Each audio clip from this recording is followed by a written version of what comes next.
We're back here on the John Fourcade Show, and another one of our John Fourcade specials this week, a 2015 Ford Focus, just $179 per month.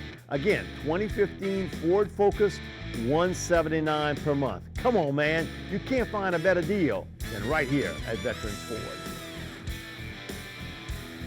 We're back here on the John Fourcade Show. John, last week and one day, last Friday, LSU ends up with a big catch in Devin White, running back, linebacker from Northwestern High School, right on the border between Louisiana and Arkansas, heavily recruited, regarded as one of the top 5 athletes in the country.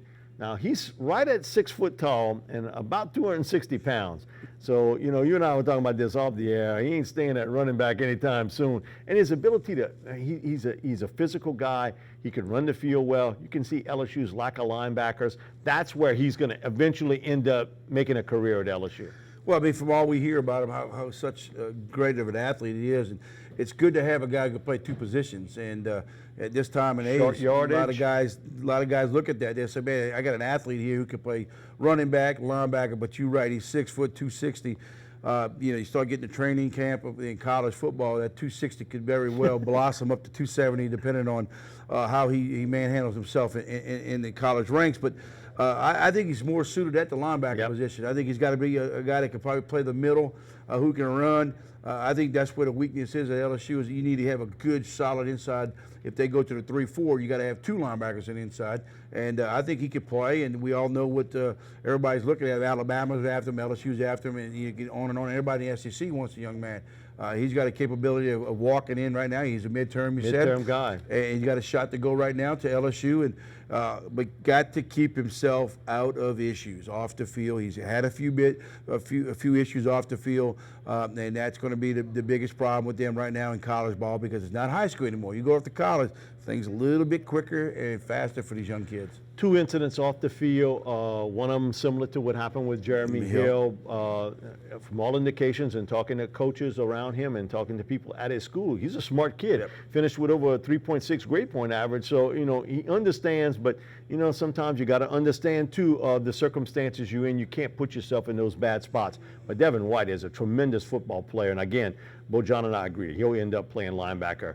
National championship game was everything it was billed, and we saw it. John, right off the bat, Derrick Henry running right through the middle of Clemson's defense. But you know what? Man, I got to give Clemson credit. They took a punch, and they kept swinging right back, and this was the guy. You're talking about playing on a losing team, having a great effort. It was Deshaun Watson, maybe the best effort I've ever seen from a losing quarterback. What a great game he had. And he made that Alabama defense look rather average. There's no doubt about it. We got to give our congratulations to him. He won the Archie Manning All-State Top Quarterback of the Year award this past season. So, and last night, Dabo won Coach of the Year. But you watch these 2 teams played. You know, people ask me about the game.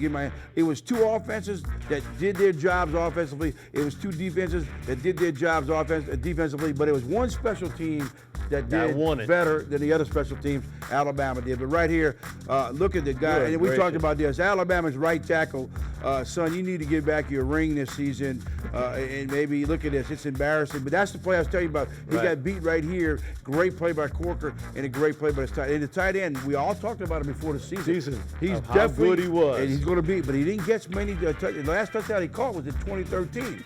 And yet he caught over 200 yards of passes. This is the onside kick. Great John, play. I've never seen an onside kick run that proficient. That's right. You got to give And here's what people were asking about it.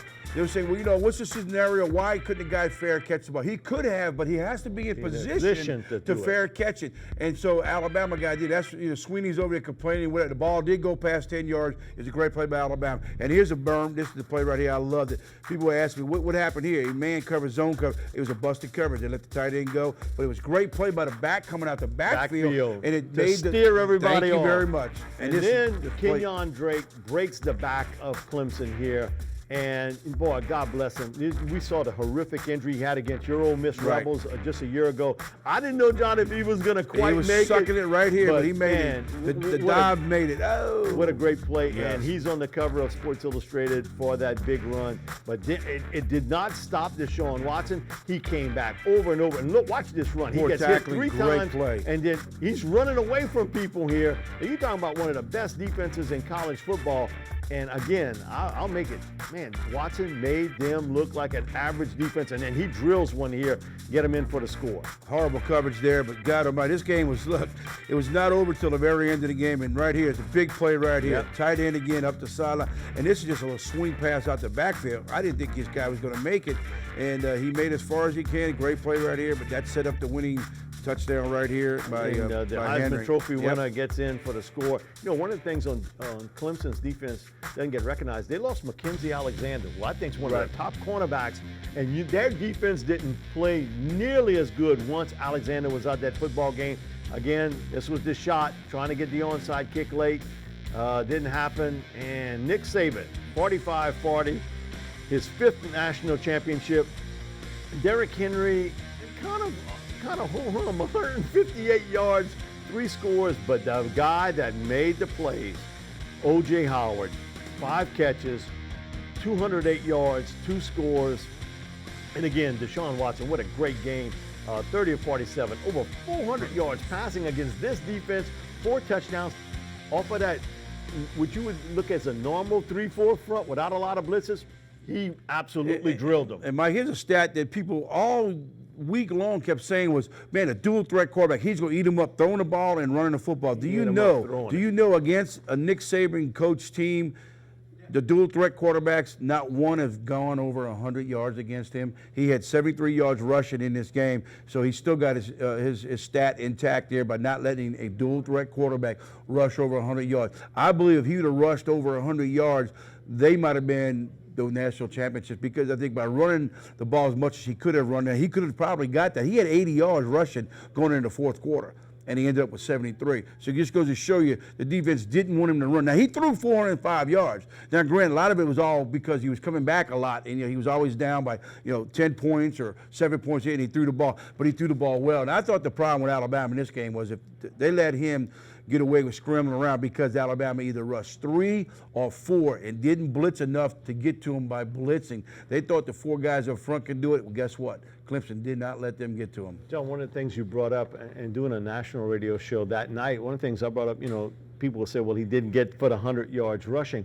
But what he did is he bought time with his feet because they did not rush him, and he was able to find that open receiver downfield. That was the key. It kept Clemson's drives alive. It kept everything going. And you saw late in the first half the drop that would have been the catch in the end zone.